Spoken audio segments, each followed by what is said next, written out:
Ensuite, première invitée, on va vous aider à démarrer la rentrée du bon pied avec notre pro Sophie Erhardt, coach en rangement et organisation. Déjà un mot sur ce métier, c'est pas courant, vous saviez Élie que ça existait ce métier? Non, du tout. Eh ben voilà, on vous fait faire des découvertes dans cette émission. Alors nous on le savait déjà un petit peu parce qu'on vous avait déjà invité. Comment est-ce que vous travaillez pour commencer? Qui sont vos clients? Qu'est-ce que vous faites pour eux? Alors, mes clients sont ou des particuliers ou des professionnels et je viens les aider ou à faire du rangement, à faire de la place chez eux ou dans leur bureau pour retrouver de l'espace, pour pouvoir mieux organiser les objets qui leur sont chers. Mais ça peut être aussi sur le classement des papiers et puis sinon l'organisation du quotidien à la maison ou au travail pour retrouver du temps et de la sérénité. C'est clair que quand on y pense, moi j'ai 2-3 potes dont vous pourriez vous occuper sur les garages, les remises, les bureaux aussi, ça c'est certain. C'est très intéressant de pouvoir parler un petit peu d'organisation avec vous parce qu'en organisant, je ne sais pas si ça vous le fait chez vous, mais moi quand je range chez moi, j'ai l'impression d'avoir les idées plus claires. Donc là, c'est un peu l'idée pour cette rentrée. Vous êtes venu avec des conseils, 3 conseils pour nos téléspectateurs pour arriver à bien démarrer cette rentrée. On commence par quoi ? Alors, on commence par préparer sa maison pour la rentrée. Et on va se focaliser sur plusieurs pièces, la chambre des enfants, la cuisine, la salle de bain et l'entrée. Pourquoi ? Parce que ce sont des pièces. J'aime bien qu'on commence par la chambre des enfants, ma fille, si tu nous regardes. Ce sont des pièces où on passe beaucoup de temps, ou ce sont des pièces où il faut être efficace. Donc si ces pièces fonctionnent bien, on va gagner du temps et on va avoir une organisation beaucoup plus fluide. Donc on commence par se débarrasser de tout ce dont on ne se sert pas, on ne se sert plus, et on ne garde que l'utile. L'utile, c'est ça. Sur lequel on ne peut pas vivre. C'est quoi par exemple un objet inutile que vous retrouvez souvent chez les gens et qui vous dit systématiquement ouais c'est vrai que ça... Ah bah ça va être un chargeur de téléphone qui n'a plus de téléphone associé. Ah oui, pas bête, bon exemple. Des tiroirs fourre-tout, on retrouve beaucoup de choses, ça il y en a. Il y a aussi peut-être des valises qui traînent ou des sacs d'été qui n'ont pas encore été vidés, qui n'ont pas été rejoindre le placard où ils vont passer le reste de l'année. Donc ceux-là, on les évacue. Les petites tenues d'été, on les évacue. Les cahiers de l'année dernière, si ce n'est pas encore fait, tout ça, on évacue et on fait de la place pour accueillir les tenues vestimentaires de l'automne, qui vont prendre un peu de place, et puis les cahiers et les livres de l'automne. Ça, c'est un peu le premier conseil, c'est faire du tri, se débarrasser du superflu. Voilà, tout à fait.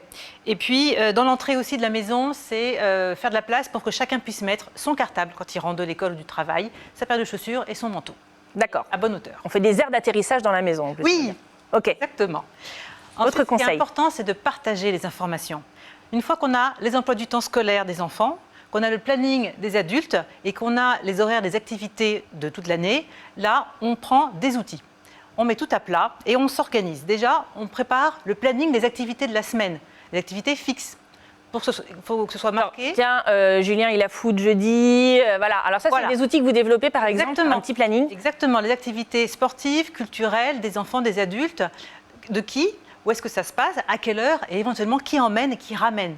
Et s'il y a du covoiturage aussi, voilà, on marque les prénoms des personnes qui font les allers-retours. Et ça, genre, on l'affiche dans la cuisine quand vous dites partager les informations, c'est ça? Là où tout le monde passe, c'est l'endroit central de la maison.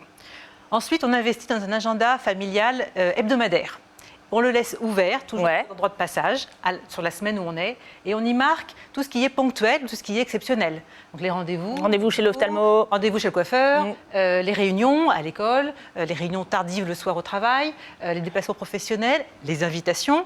C'est marqué là. Et le carton d'invitation, il est là. Et tout le monde peut le voir. Tout le monde peut le voir, tout le monde va le voir, et tout le monde se discipline pour aller marquer les infos, pour les partager avec les autres. Et quel bonheur de pouvoir dire à votre mari comme moi, mais enfin c'est marqué dans le planning. Mais vous n'avez qu'à regarder. Exactement. C'est ça. Exactement. Et puis le troisième outil sont les emplois du temps scolaires. Une fois qu'on les reçoit, il ne faut pas hésiter à les refaire au propre sur l'ordinateur avec sa façon à soi de les comprendre parce que c'est un peu ardu.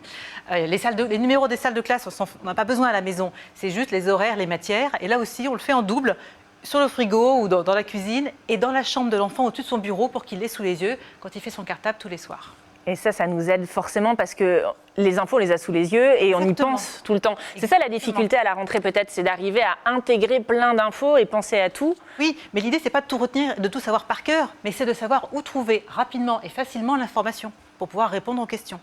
Pourquoi la rentrée, c'est un bon moment pour justement s'organiser ? Parce qu'on peut tout remettre à plat, parce qu'on sort d'une période sans contrainte, où on a vécu de manière un peu plus libre, et là, il faut remettre les choses. Donc, quitte à réorganiser les choses, autant laisser les mauvaises habitudes de l'année dernière et prendre des bonnes habitudes.